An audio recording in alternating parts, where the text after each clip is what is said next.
ఆయనకు కోపం రాలేదు. ఇది చిరు అలక మాత్రమే.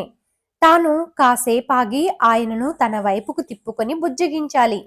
డ్రెస్సింగ్ టేబుల్ డ్రాలో ఉంచిన లెటర్ దాచేయాలి. తర్వాత చూపించవచ్చు అనుకుంటూ డ్రా తెరిచింది.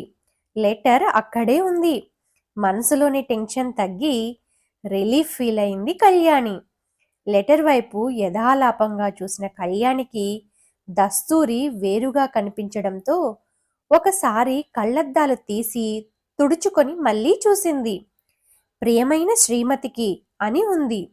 అది శ్రీనివాస్ దస్తూరి. వణుకుతున్న చేతులతో ఉత్తరం అందుకొని హాల్లోకి వచ్చి చదవసాగింది. ప్రియమైన శ్రీమతికి, గుడికి వెళ్తానన్నంటూ నువ్వు పెట్టిన స్లిప్ 3 సార్లు నేను నిన్ను కోప్పడ్డానంటూ నువ్వు నన్ను పొగుడుతూ వ్రాసిన ఉత్తరం 2 చదివాను. ఆ ఉత్తరం ఎవరు చదివినా నా గురించి గొప్పగానే అనుకుంటారు.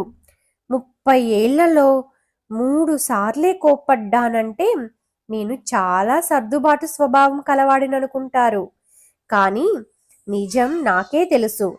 30 ఏళ్లుగా నాకు చిన్న కోపం కూడా రాకుండా చూసుకోవడం నిజంగా నీ గొప్పదనమే. ఇందులో నా గొప్పేముంది? ఇందులో నాకెలాంటి సందేహం లేదు.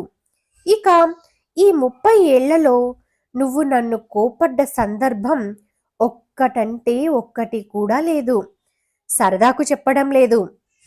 నిజంగానే ఎంత గుర్తు చేసుకుందామన్నా నాకు గుర్తుకు రావడం లేదు.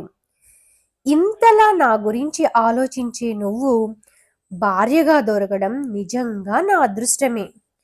ఇక రాళ్ల నెక్లెస్ విషయం. ఈ 30 ఏళ్లలో ఏ రోజు నువ్వు నగల ప్రస్తావన తెచ్చావని, ఈ రోజు నువ్వు నెక్లెస్ కావాలని అడగగానే నేను నిజమని నమ్మడానికి? ఎప్పుడైనా నా అంతట నేను వీలును బట్టి కొనివ్వడమే గాని నగల ధ్యాసే లేదు నీకు. మరి అంత ఖచ్చితంగా అడుగుతుంటే నా కోసమేనని ఎందుకు తెలుసుకోలేననుకున్నావు? కాస్త గట్టిగా మాట్లాడితే గాని ఆ ప్రస్తావన ఆపవు. నా 3వసారి కోపానికి కారణమదే. అంతేకాని నీకు నగ కొనివ్వడం ఇష్టం లేక కాదు. నువ్వు ఏ ఉద్దేశంతో అడిగినా నాకు సరైన సమయంలో సరిగ్గా గుర్తు చేశావు. ఈ మధ్య పిల్లల చదువుల విషయంలో పడి నీ గురించి ఆలోచించడం బొత్తిగా మానేశాను. ఎన్నేళ్లయిందో నీకు ఒక నగ కొని? జ్యువెలరీ షాప్లో 2 ఏళ్లుగా గోల్డ్ సేవింగ్స్ స్కీమ్లో డబ్బులు కడుతున్నాను. ఈరోజే వెళ్ళి మిగిలిన డబ్బులు కట్టి నువ్వు కోరుకున్న రాళ్ల నెక్లెస్ తెచ్చాను. నన్నంటావు కానీ ముందుగా చెబితే నువ్వు ఒప్పుకుంటావా? నా ఫోన్ గురించో అబ్బాయి బైక్ గురించో ఆలోచిస్తావు గాని ఇక అబ్బాయి బైక్ గురించి కూడా విచారించాను.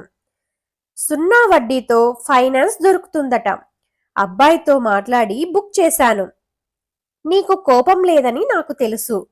ఏ కాస్తైనా కోపం ఉంటే నన్ను క్షమించేసి దగ్గరికి వచ్చేయి. బెట్టు చెయ్యకు. నా ఉత్తరం 2వసారి చదవాలనిపిస్తే తరువాత తీరిగ్గా చదువుకోవచ్చు.